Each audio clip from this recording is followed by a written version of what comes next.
আসসালামু আলাইকুম। আপনাদের সবাইকে কৃতজ্ঞতা, ভালোবাসা, শ্রদ্ধা জানাচ্ছি ছাত্র যুব জনতার তথ্য বন্ধু দৈনিক পূর্বাভাসের পক্ষ থেকে। দৈনিক পূর্বাভাস সাহস, সুন্দর এবং অবাধ সুষ্ঠু গণমাধ্যমের প্রত্যয়ে প্রতিদিন নিজেদের স্বাক্ষর রাখছে। দৈনিক পূর্বাভাসের রিপোর্টার, সহ সম্পাদক সহ যারা যেখান থেকে যুক্ত রয়েছেন তারা সবাই চেষ্টা করছেন নিজেদের মেধার স্বাক্ষর রাখার মধ্য দিয়ে অবাধ সুষ্ঠু সংবাদ প্রবাহ নির্মাণে আপনাদের সবাইকে বিভিন্নভাবে সম্পৃক্ত করতে। তারই ধারাবাহিকতায় দৈনিক পূর্বাভাসের আজকের গণমাধ্যমের দৃষ্টির সপ্তম আয়োজনে আপনাদের সবাইকে ভালোবাসা, কৃতজ্ঞতা। আপনারা যারা দেখেন অনেকেই আমাদের সাথে বিভিন্নভাবে কমেন্ট করেন, বিভিন্নভাবে যুক্ত থাকেন। যারা যেখান থেকে যুক্ত থাকেন সবাইকে অনুরোধ জানাবো শেয়ার করে আপনার ওয়ালে রেখে দিবেন, কারণ এই কথাগুলো ইতিহাসে স্বাক্ষর হয়ে থাকবে। আজ সারাদিন গণমাধ্যমে বিভিন্ন ধরনের সংবাদ ভেসে উঠেছে, বিভিন্ন ধরনের সংবাদ সোশ্যাল মাধ্যমে ভেসে বেরিয়েছে। সেই সকল সংবাদের মধ্য থেকে আমরা বিশেষ বিশেষ সংবাদগুলো আপনাদের সাথে শেয়ার করছি। আপনারা জানেন গতকাল প্রাথমিক শিক্ষকদের একটা আন্দোলন চলছিল শাহবাগে, সেখানে সাউন্ড গ্রেনেড নিক্ষেপ করা হয়েছিল এবং তাতে প্রায় অর্ধশত শিক্ষক আহত হয়েছেন। যারা আহত হয়েছেন তাদের আহাজারি আপনারা ইতিমধ্যেই বিভিন্ন টেলিভিশনের স্ক্রিনে দেখেছেন। তাদের কান্না জড়িত উচ্চারণ আপনাদের হৃদয়ে দাগ কেটেছে আশা করি, কেননা তারা কোনো জঙ্গি হামলার জন্য, কোনো কোটা বৈষম্য দূর করবার নামে মানুষের কষ্টের কারণ হবার জন্য এই আন্দোলনের সূচনা করেননি। তাদের আন্দোলন ছিল নিজেদের রুটি রুজি জীবন জীবিকার আন্দোলন। সেই আন্দোলনে সাউন্ড গ্রেনেড কতটা সভ্যতা, কতটা বৈষম্যহীনতা, কতটা সত্যিকার অর্থেই মানবতা, তার প্রমাণ, তার তথ্য আপনারা ইতিমধ্যেই বিভিন্ন গণমাধ্যমে যেভাবে দেখেছেন, ঠিক তেমনি ভাবে আমি, আপনি, আমরা আলোচনা করেছি। আজকে তার কিছুটা আলোচনা আপনাদের সাথে শেয়ার করতে চাই। দেখেন, পৃথিবীব্যাপী শিক্ষাকে মানুষ চেষ্টা করেছে সার্বজনীন করতে, কিন্তু আমরা বাংলাদেশের মতো বিশ্বের তৃতীয় শ্রেণীর বা তৃতীয় সারির বা তৃতীয় বিশ্বের এই গরিব, অনাথ, বৈষম্য, প্রতারণামূলক এই দেশগুলোতে বরাবরই দেখেছি শিক্ষাকে করা হয়েছে যোদ্ধারদের সম্পদ। যে যোদ্ধাররা জমিদারদের পক্ষ থেকে খাজনা উঠাতেন, তাদের সন্তানেরাই শিক্ষা অর্জন করত। কেউ কেউ দেশের বাইরেও সেই সময়ে শিক্ষা অর্জনের জন্য গিয়েছে এই যোদ্ধারদের সন্তানেরা। এই যোদ্ধাররা 54 বছর পরেও আপনার আমার আমাদের কাঁধের উপরে চেপে বসেছে। এই যোদ্ধারদের উদাহরণ আসিফ নজরুল, এই যোদ্ধারদের উদাহরণ ডক্টর মোহাম্মদ ইউনূস, এই যোদ্ধারদের উদাহরণ আপনার আমার আমাদের সামনে যারা নামের একজন নেত্রী, যারা যোদ্ধারির টাকায় দেশের বাইরে পড়তে গেছেন। যোদ্ধারির টাকায় কেন বলছি? কারণ যোদ্ধাররা তাদের সন্তানদেরকে কখনো প্রকৃত মানুষের শিক্ষা দেন না, এবং প্রকৃত মানুষ হোক সেটাও তারা চান না। তারা চান এরা প্রতারক হোক, এরা বাটপার হোক, এরা মানুষের রক্ত চুষে উত্তরাধিকারের যেই ধারাবাহিকতা সেটাকে অব্যাহত রাখুক। তা না হলে আজ জাতির কাঁধের উপরে খড়গ রেখে যেভাবে একের পর এক দ্রব্যমূল্য বৃদ্ধি, দুর্নীতি, সন্ত্রাস, নৈরাজ্য, খুন, ধর্ষণ এই বিষয়গুলোকে পৃষ্ঠপোষকতা দিচ্ছে, তাতে এটাই বারবার আমাদের সামনে প্রমাণিত হচ্ছে।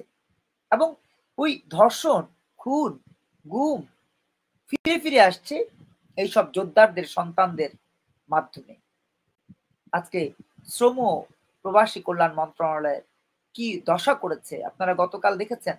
21 রাত একটা এপিসোড করেছে, সেখানে নিয়ে এসেছে আসিফ নজরুলের চরম রকমের নৈরাজ্যের উপকরণ।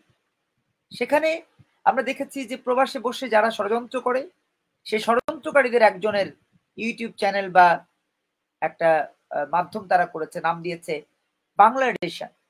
সেখানে আসিফ নজরুলের বিরুদ্ধে তারা বিষোদ্গার করেছে। এই আসিফ নজরুল ইলিয়াসদের কাছে ছিল আব্বা, হিরো, নায়ক, পীর সাহেব। সেই ইলিয়াসদের কাছে এখন আসিফ নজরুল হয়েছেন ভিলেন, বাটপার, টাউটার, ধর্ষক এবং ধর্ষকদের আশ্রয়দাতা, দখলদারদের আশ্রয়দাতা, লুটেরাদের আশ্রয়দাতা। সেগুলো আবার ইলিয়াসরা খুব ঢালাও করে তার বাংলা এডিশনে তুলে ধরছে। আমরা কখনো কারো পক্ষে এবং বিপক্ষে সময়ের কারণে যাইনি, নিজেদের কারণে যাইনি। পক্ষ বিপক্ষ, যার পক্ষে কথা বলেছি তার পক্ষেই সবসময় কথা বলেছি, যার বিপক্ষে কথা বলেছি তার বিপক্ষেই সবসময় কথা বলেছি। কারণ এটা নীতি, এটা আদর্শ, শিক্ষা, সংস্কৃতি এবং এটাই বাস্তবতা। কাল যে ভালো আজ সে মন্দ, আজ যে মন্দ কাল সে ভালো, তার মানে আপনি হচ্ছেন আধার কালো। এই ইলিয়াসেরা সব সময়, এই পিনাকিরা সব সময় নিজেদের ভিউ বাণিজ্যের জন্য কাউকে মন্দ, কাউকে ভালো, কাউকে হিরো, কাউকে ভিলেন হিসেবে আপনার আমাদের সামনে উপস্থাপন করেছে। দৈনিক পূর্বাভাসের গণমাধ্যমের দৃষ্টি, আপনার দৃষ্টি খুলে দেবার জন্য এই আয়োজন করে, শুধু নিজেদের ভিউ বাণিজ্যের জন্য নয়। আপনি দেখলে আপনি জানতে পারবেন, আপনি না দেখলে জানতে পারবেন না। আপনি দেখলে বুঝতে পারবেন, না দেখলে বুঝতে পারবেন না। এটাই গণমাধ্যমের দৃষ্টির লক্ষ্য। গণমাধ্যমের দৃষ্টি কোটি কোটি ভিউর প্রত্যাশা করে না। গণমাধ্যমের দৃষ্টি শুধু সেই সব ব্যক্তির কাছে এই বার্তাটা পৌঁছে দিতে চায় যেসব ব্যক্তি সচেতন, যেসব ব্যক্তি বাংলাদেশকে ভালোবাসেন। বাংলাদেশ সবার আগে, এই কথাটা যারা বিশ্বাস করেন তাদের জন্য এই গণমাধ্যমের দৃষ্টি। আপনি আমি আমরা রাজনীতির নামে অপরাজনীতি দেখছি প্রতিদিন প্রতিনিয়ত। আপনি আমি আমরা ক্ষমতার নামে ক্ষমতাকে কুক্ষিগত করবার প্রক্রিয়া দেখছি বারবার। যে কথা বলছিলাম, গণমাধ্যমে খুব ঢালাও করে এই বিষয়গুলো এসছে। আজকে সেই সাথে আরেকটি বিষয়ে খুব আলোচিত হয়েছে, সেটি হচ্ছে একজন উপদেষ্টা বলেছেন যে আমি ঢাকা 10 আসনে নিজেকে ভোটার করেছি এ কারণে যে আমি ঢাকা 10 আসনেই ভোট দিতে চাই এবং আমি পদত্যাগ করে এখানেই নির্বাচনে অংশ নিতে চাই। আর কাকতালীয় হলেও সত্য যে বিএনপির মতো একটা পলিটিক্যাল পার্টি ঢাকা 10 আসন শূন্য রেখেছে, এখানে তাদের কোনো প্রার্থী তারা দেয়নি। তা দ্বারা এটা প্রতীয়মান হয় যে জাতির সাথে প্রতারণায় আওয়ামী লীগ, বিএনপি, জামাত ইসলাম, জাতীয় পার্টি, এনসিপি কেউ পিছিয়ে নেই, কেউ না। এমনকি আজ সন্ধ্যাবধি যে ব্যক্তি অনশন করেছেন সেই ব্যক্তিও নন। গণমাধ্যমের দৃষ্টিতে সেই ব্যক্তির নাম বলাটা আমার কাছে মনে হচ্ছে একরকমের অন্যায় হবে, এই জন্য তার নাম উচ্চারণ করছি। আপনারা বুঝে নিবেন যে ওয়ান ম্যান ওয়ান পার্টি নিবন্ধনের জন্য কে অনশন করেছিলেন, মানে তিনি পার্টির চেয়ারম্যান, তিনি পার্টির সদস্য সচিব, তিনি একমাত্র সদস্য এবং তিনি একলা অনশন করছেন, তিনি একলা কান্নাকাটি করছেন। তার স্ত্রীও না, তার পার্টির চেয়ারম্যানও না, তার পার্টির অন্যান্য নেতৃবৃন্দও না। তিনি অবশ্য বলেছিলেন যে মবের ভয়ে আমি একাই কথা বলছি। তাই মবের ভয়ে আপনি একাই কথা বলছেন, আপনি কি সোহরাব রুস্তমের রুস্তম না সোহরাব যে আপনার ভয়ে মবকারীরা আসবে না? কি আপনি রুস্তম না সোহরাব? আচ্ছা, যাই হোক, আমরা গণমাধ্যমের দৃষ্টিতে কথা বলছি, অতএব এক পেশে বা কারো বিরুদ্ধে চলে যায় এমন কিছু আপনাদের সাথে শেয়ার করব না। তো যেটি বলছিলাম, সেই উপদেশটা বললেন যে আমি ঢাকা 10 আসনে আমার যে ভোটার হালনাগাদকরণ সেটি হালনাগাদ করেছি, আমি এখানেই নির্বাচন করবো এবং পদত্যাগ করে নির্বাচন করব। কিন্তু সাধারণ মানুষ বলছে, বিভিন্ন পলিটিক্যাল পার্টি বলছে যে না, আপনি এটা করতে পারবেন না, কারণ আপনি উপদেষ্টা ছিলেন। আপনি গতকালকে বক্তব্য দিয়েছেন, তিনি গতকালকে বলেছেন, আজকে বিভিন্ন পত্রিকা এসছে, তিনি বলেছেন 10-20 কোটি টাকার নিচে নির্বাচনে অংশ নেওয়া যায় না। আসিফ নজরুল আপনি, সরি আসিফ ভুইয়া, আসিফ মাহমুদ সজীব ভুইয়া, আপনি এমন কি আলাউদ্দিনের চেরাক পেয়েছেন যে মাত্র 15 মাসের মধ্যে আপনার 10-20 কোটি টাকা হয়ে গেছে, আপনি এখন নির্বাচনে অংশ নিচ্ছেন? আপনারা কি আলাউদ্দিনের চেরাক পেয়েছেন? আপনার সর্বসাকুল্য বেতন ১,৩৫,০০০ টাকা, আমি যদি ভুল না করে থাকি। ১,৩৫,০০০ টাকা যদি আপনার সর্বসাকুল্য বেতন হয়ে থাকে, তাহলে ১৫ মাসে আপনার কাছে থাকবার কথা আপনার জীবন, সংসার, আপনার বাবার খরচ, ওই যে আপনার বাবার টেন্ডারের ঠিকাদারির খরচ সব যাওয়ার পরে আপনার কাছে থাকার কথা সর্বোচ্চ ৩৫ থেকে ৫০,০০০ টাকা। আপনি তাহলে এই ১০ থেকে ২০ কোটি টাকা কোথায় পেয়েছেন বা কোথায় পাবেন? এই প্রশ্ন কিন্তু গণমাধ্যমের দৃষ্টিতে আমাদের সামনে চলে আসছে। আমরা সেই বিষয়গুলো আপনাদের সাথে শেয়ার করে রাখছি এবং এই আসিফ মাহমুদ মানে নিজের নাম কি অদ্ভুত, মানে তিনি আসিফ মাহমুদও হতে চাইছেন, তিনি আবার সজীব ভুইয়াও হতে চাইছেন। সবকিছু তার হতে হবে, তার ভুইয়াও হতে হবে, তার মাহমুদও হতে হবে। এই ব্যক্তিরা আগামীতে নির্বাচনে অংশ নেবেন। আপনাদের কাছে আমি একটা প্রশ্ন রাখি, আপনারা কি মনে করেন বাংলাদেশ সত্যিকার অর্থেই প্রতারণার হাত থেকে মুক্তি পেয়েছে? প্রতারকদের হাত থেকে মুক্তি পেয়েছে? দুর্নীতিবাজদের হাত থেকে মুক্তি পেয়েছে? সিন্ডিকেটের হাত থেকে মুক্তি পেয়েছে? আমার তো মনে হয় মুক্তি পায়নি। এই যে মুক্তি পায়নি, এই মুক্তি পাবার প্রত্যয়ে গণমাধ্যমের দৃষ্টি। গণমাধ্যমের দৃষ্টিতে আপনি কথা বলবেন, আপনি শেয়ার করবেন, আপনি আপনার যে কোনো রকমের আলোচনা আমাদের সাথে যুক্ত হয়ে কথা বলতে চাইলে বলতে পারবেন। সেজন্যই আমরা নাম দিয়েছি গণমাধ্যমের দৃষ্টি। আপনি অতিথি হতে চাইলে অতিথি হতে পারবেন, আমাদের সাথে শেয়ার করতে পারবেন। আমরা আপনাকে আমাদের অডিয়েন্সের সাথে যুক্ত করে দেব এবং সত্যিকার অর্থে মনে রাখবেন, বাংলাদেশে এহেন কোনো অন্যায় নাই যেটা হচ্ছে না। তারপর আমাদের আধারীদের ওয়াজ শুনতে হয়, তারপর আমাদের জাকির নায়েকদের মতো লোকদেরকে দেশে আনতে হয় এবং দেশে এনে সংবর্ধনা দেবার জন্য দাবি উঠছে, সেগুলো শুনতে হয়। এই পরিস্থিতি। ওই যে মাঝখানে একজন আপা বলছিলেন তার সোশ্যাল হ্যান্ডেলে যে আমাদের দেশে চুরি হয়, ডাকাতি হয়, ছিনতাই হয়, বাটপারি হয়, সব হয়, কিন্তু কোকা কোলা খাওয়া যাবে না, সেই ক্যাম্পিংও হয়। মানে যে চোর সে কোকা কোলা খাবে না, যে ডাকাত সে কোকা কোলা খাবে না, যে বাটপার সে কোকা কোলা খাবে না। তারা আবার আন্দোলন করে কোকা কোলা খাবে না, কিন্তু কোকা কোলা এবং বাটার জুতা লুট করবে। এই হলো বাংলাদেশের রীতি রেওয়াজের জায়গায় চলে যাওয়ার প্রক্রিয়া। তো আপাকে ধন্যবাদ জানাই, আপা খুব সুন্দর করে সাহসের সাথে এই কথাগুলো বলেছেন। আমাদের মায়েদের বোনেদের অনেক সাহস, আমাদের মায়েরা বোনেরা সেই সাহসে ভর করে আমাদের মতো ভাইদেরকে সন্তানদেরকে এগিয়ে যাওয়ার প্রেরণা যোগান। এই জন্য আমরা এই মায়েদেরকে বোনেদেরকে স্যালুট জানাই যে তারা সত্যিকার অর্থে দেশকে ভালোবেসে সব সময় সাদাকে সাদা এবং কালোকে কালো বলবার পথটা তৈরি করে দেন। যেমন জাহানারা ইমাম, শহীদ জননী জাহানারা ইমাম আমাদেরকে পথ তৈরি করে দিয়েছিলেন। নিজের সন্তান রুমিকে হারাবার পরও তিনি পথ হারাননি। তিনি সন্তান হারিয়েছেন, একজন জাহানারা ইমাম সন্তান হারিয়েছেন কিন্তু পথ হারাননি। আজকে সেই জাহানারা ইমামের বই বাংলা একাডেমি শেড দরে বিক্রি করে। কারণ কি? কারণ একজন জাহানারা ইমাম তো পাকিস্তানের পক্ষে ছিলেন না, কিন্তু দেশ তো চালাচ্ছে পাকিস্তান। একজন জাহানারা ইমাম তো রাজাকারদের পক্ষে ছিলেন না, দেশ তো চালাচ্ছে রাজাকার। একজন জাহানারা ইমাম তো সুদের পক্ষে ছিলেন না, দেশ তো চালাচ্ছে সুদখোর। একজন জাহানারা ইমাম বাটপাড়ির পক্ষে ছিলেন না, দেশ তো চালাচ্ছে বাটপার।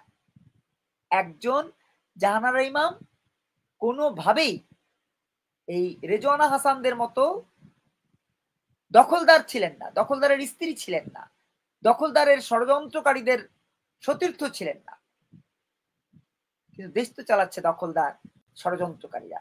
যে কারণে জাহানারা ইমামদেরকে এখন কেউ গ্রহণ করতে পারে না।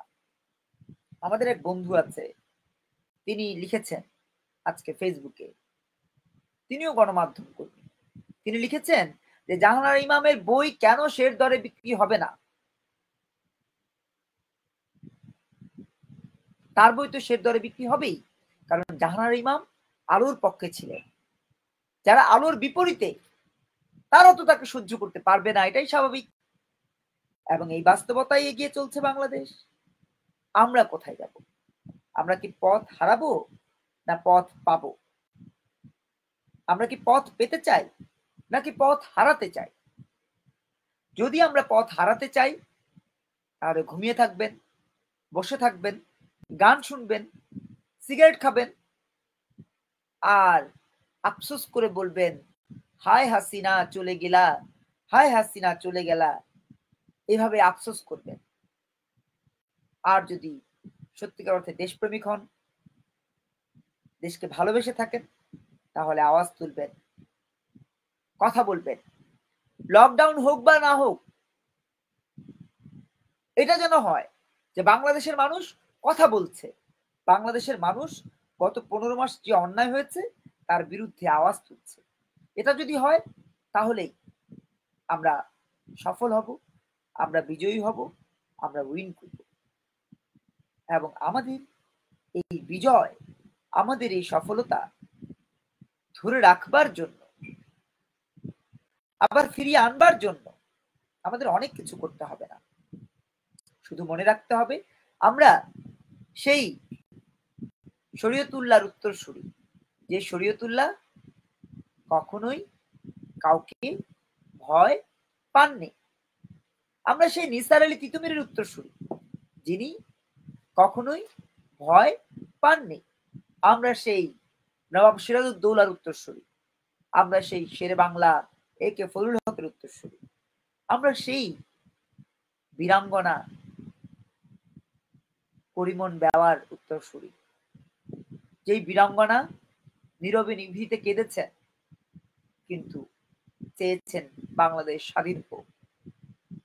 আজ সেই বীরাঙ্গনাদের বিরুদ্ধে যারা প্রোপাগান্ডা ছড়ান, আজ বীর শ্রেষ্ঠ মতিউর হামিদুর, বীর শ্রেষ্ঠ জাহাঙ্গীরদের বিরুদ্ধে যারা প্রোপাগান্ডা ছড়ান, তাদের বিরুদ্ধে আমাদের রুখে দাঁড়াবার সময় এসেছে। আপনি যদি তা না বোঝেন, আপনি যদি তা অনুধাবন না করেন, আপনি যদি সেটাকে লালন না করেন, তাহলে এর চেয়ে দুর্ভাগ্য আর আপনারও হবে না, আমাদেরও হবে না। আমরা আলোর পক্ষে, বলে না, আমরা সবাই আলোর সেনা। আলোর সৈনিক হতে হলে আপনাকে অবশ্যই মনে রাখতে হবে, আলোকিত মানুষেরা কখনো কোথাও মাথা নত করে না। আমাদের জাতীয় কবি কাজী নজরুল ইসলাম, তিনি খুব সুন্দর করে, সুচারু করে লিখেছিলেন, বড় বীর বড় উন্নত মমশীর। এই যে বড় বীর, তিনি জানতেন যে এই বাঙালি জাতি, এই ভারত বিশ্বের, এই ভারতবর্ষের সকল মানুষ বীর, যে কারণে তিনি আলাদা করে নারীকে, আলাদা করে পুরুষকে, আলাদা করে গরিবকে, আলাদা করে ধনীকে বীর বলতে বলেন, বলেছেন সবার উদ্দেশ্যে বলেছেন বীর, বড় বীর বড় উন্নত মমশীল। কারণ তিনি বিশ্বাস করতেন আমার মায়েরা বীর, আমার ভাইয়েরা বীর, আমার সন্তান বীর, এবং আমার প্রতিটি ইঞ্চি মাটিতে বীরের জন্ম। এই বীরেরা বিশ্বাস করেছে, ইকরা বিসমি রব্বিকাল্লাযী খলাক, পড়ো তোমার প্রভুর নামে যিনি তোমাকে সৃষ্টি করেছেন।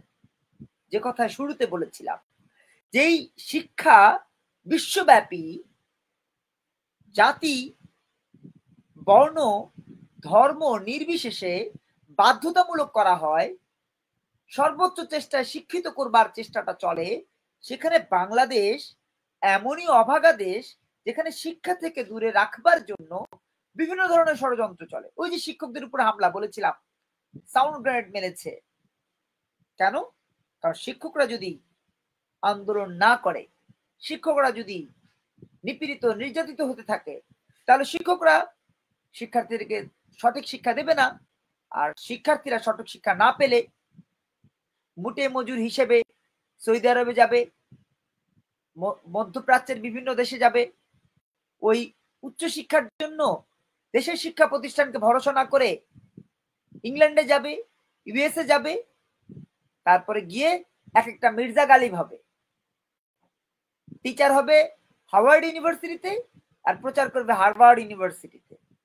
বাটপার হবে, কারণ মির্জা গালিবরা কখনোই ভালো মানুষ নয়। মির্জা গালিবরা এক একটা বাটপার, এক একটা হিটলার। এবং সেই হিটলার তো যুদ্ধ করেছে অস্ত্র দিয়ে, আর এই হিটলাররা সৎ মানুষদের বিরুদ্ধে, সচেতন নাগরিকদের বিরুদ্ধে তাদের কূটকৌশলকে ব্যবহার করে এক রকমের যুদ্ধ বিগ্রহ লাগিয়ে রাখছে। আমরা শিক্ষকদের পক্ষে, সচেতন নাগরিকেরা শিক্ষার পক্ষে, শিক্ষকদের পক্ষে, আর এই শিক্ষকদের পক্ষে যারা, শিক্ষার পক্ষে যারা, তাদের জন্য গণমাধ্যমের দৃষ্টি অবিরাম অব্যাহত রাখতে আপনাদের বেশি বেশি শেয়ার চাই, বেশি বেশি অংশগ্রহণ চাই। আশা করি আপনারা আমাদেরকে সর্বোচ্চ সাপোর্টটা দিবেন, সেই প্রত্যাশায় আজকের লাইভের সমাপ্তি টানছি। ভালো থাকবেন, খুব ভালো। মনে রাখবেন, আপনি মানেই বাংলাদেশ, আমি মানেই বাংলাদেশ, আমরা মানেই বাংলাদেশ। যারা ভাবি বাংলাদেশের দুঃখ দুর্দশায় সমান ভাগী হব, সমানভাবে এই কোটি কোটি মানুষের বেদনা দূর করবার জন্য, কষ্ট লাঘবের জন্য নিবেদিত থাকব, তারাই প্রকৃত মানুষ, তারাই বাংলাদেশ। কথা হবে আবারও। ভালো থাকবেন নিরন্তর। অতিথি হতে চাইলে ইনবক্স করবেন ফেসবুক মেসেঞ্জারে অথবা আমাদের ইউটিউবের মেসেঞ্জারে, আমাদের সেল নাম্বারে, হোয়াটসঅ্যাপ নাম্বারে যোগাযোগ করবেন। কথা হবে খুব ভালো। সালামু আলাইকুম, খুব ভালো থাকবেন। আবারও সালাম দিচ্ছি, আবারও শুভেচ্ছা জানাচ্ছি।